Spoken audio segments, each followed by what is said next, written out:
and bugs.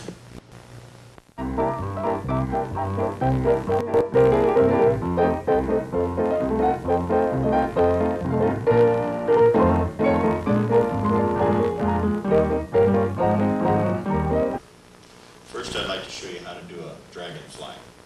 You start out by inflating a green 260 all but about 5 or 6 fingers of uninflated end. Going to the other end, twist off about a 3-finger, 4-finger bubble, and then make 2 bubbles about 1 inch to a half inch to 1 inch, depending on how big you want it to be, for eyes, and spin twist those in. Then make about a 1/2 inch ear twist and twist it in. Now, you'll go back about another 3 fingers, make another twist, make another 2 bubbles of about 1/2 to 1 inch in size, and using Mike Decker's technique for doing the splitting of the ear twists to do his pop twist on his, I believe it's his Christmas video. Correct me if I'm wrong, Mike. Spin those 2 bubbles together, fold them under the bottom, causing the balloon pulling down with thumb and finger here, pushing up with the thumb and finger here to cause the bubbles to split. You alleviate more possibilities of your balloon breaking that way. And then just repeat this process 2 more times. Once you've done this, you'll want to arrange all your ears so that one is on the bottom and one is on the top, with the front one having the eyes on the top, this being the top, because your dragonfly's tail should turn a little bit up for the sake of reality. Then you'll want to take, setting it aside, you'll want to take 2 clear balloons, filling them completely and tying each end together to make the nozzles together on one end, the nipples together on the other end. Pull the 2 together, finding the center point of one side, squeeze, hold it here like this while you squeeze, otherwise it can pop out of your hand. Squeeze once, go to the other side, do the same thing. Come down, finding about the midway point, holding with your hands at this point so that you can squeeze and not causing it to pop out of your hand, giving it a misshapen effect. You'll now take the wings, which will look sort of like this, and the first one, the nozzles, you will take behind the eyes, completely behind the eyes, and then all the way around the eyes once to help lock them in. Now you'll take the nipple ends and you'll put them into the other ear twist, and you'll take one completely around the ear and back out the other side, effectively locking it down so that the kids can't undo it. Then you'll want to adjust your wings so that they'll sit right for the firefly. My mistake. Dragonfly. Take your other balloon, clear balloon, completely inflated, and tie it end to end.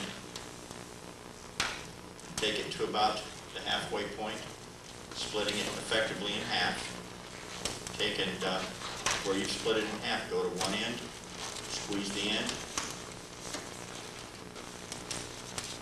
go to the other end, and do the same thing. Then you'll take these 2 points and you'll work them in the nozzle ends at the ear twist of one, and the center at the ear twist of the other. You'll want to take them all the way around to the back ones, pulling one through the other, thereby locking them down and keeping the children from undoing them on you. Then you'll adjust your wings so that they'll sit alongside the other wings in a fashion to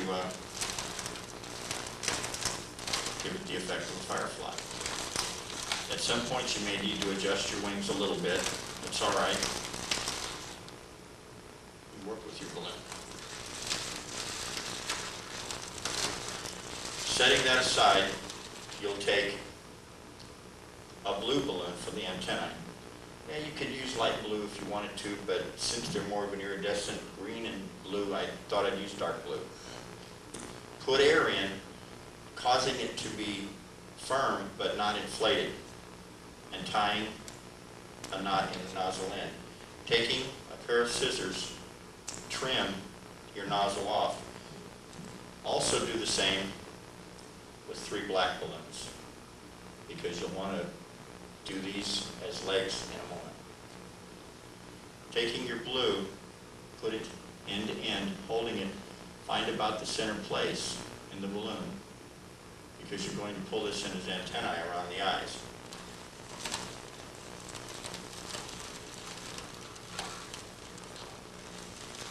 Going on the back of the very front of the wings, you will pull this in, and then you will pull them up between the eyes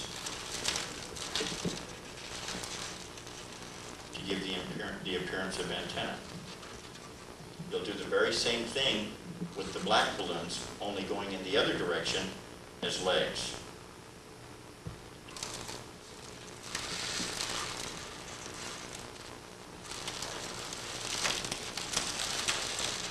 Pulling them down behind the ears, behind the ear of the back part of the first wing, and then we're repeating the same process. Might want to pull them out a little bit to give the legs a gap look. You want to repeat the process here and here. So what do you think? Once you put your antenna and your legs on, you're ready to go out and scare the girls, aren't you? Especially if you're a little boy.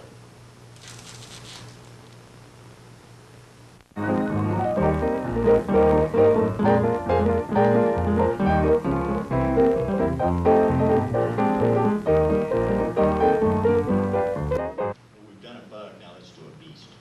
We're going to do a skunk, and what you'll need to do the skunk are a black, a pink, a white, and a scrap of black, or if you are like a lot of the clowns, and you know, I understand that a lot of people are that way, a lot of people don't like to do what I do a lot of.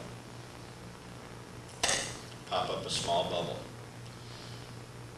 I know there's a controversy about you never put a balloon in your mouth in front of the kids, but then if you blow it up this way, aren't you doing the same thing? And every time I do this, I'll educate the children. I'll say, I just did something I don't want any of you to ever do. I just put a balloon in my mouth to put air in it backwards. But see, you shouldn't do it, only a balloon professional should, because if that bubble popped off in your mouth, you might swallow it, and then you might, and I wait for them to answer me, and one will. They'll say, choke. And I'll say, that's right, you might choke. And if you choked on it, you might, they'll answer. If you wait, they'll answer, die. That's right, you might die. You've been very smart in realizing how smart they are. I learned this from Sammy Smith, that if you allow the children to answer, you've allowed them to be smart. How smart are you? So when you do that, if you never bring it up about doing that, how will you ever educate the kids? So every time I do that, I educate the kids, and I'll tell them, now you might be getting big, and it might not hurt you to do that, but you need to be an example for the little ones. No matter how little they are, I get them on my side. I recruit them as my agents. Now they're going to tell other kids, you shouldn't put that balloon in your mouth. The balloon man says, or Boopsie the clown says, or Dotsy says, or Coco says. They will. Try it and see. Anyway, make a small bubble on the end of a black balloon, and taking your pink balloon, which you've inflated to about arm's length, you'll take and square knot that bubble on the end of your pink balloon. I didn't say what beast we were going to do, did I? Well, if I did, I'll say it again, skunk. Taking your scissors, you will trim your black and pink right at the very junction of where the two were tied together, effectively giving it a little black nose. Going out about 4 fingers to 3 fingers, 3 or 4 fingers, twist off what will effectively be the nose. Now do a pull-over fold twist like on video 2 with the little yellow bird, and twist that. Do another fold twist of the same style and size.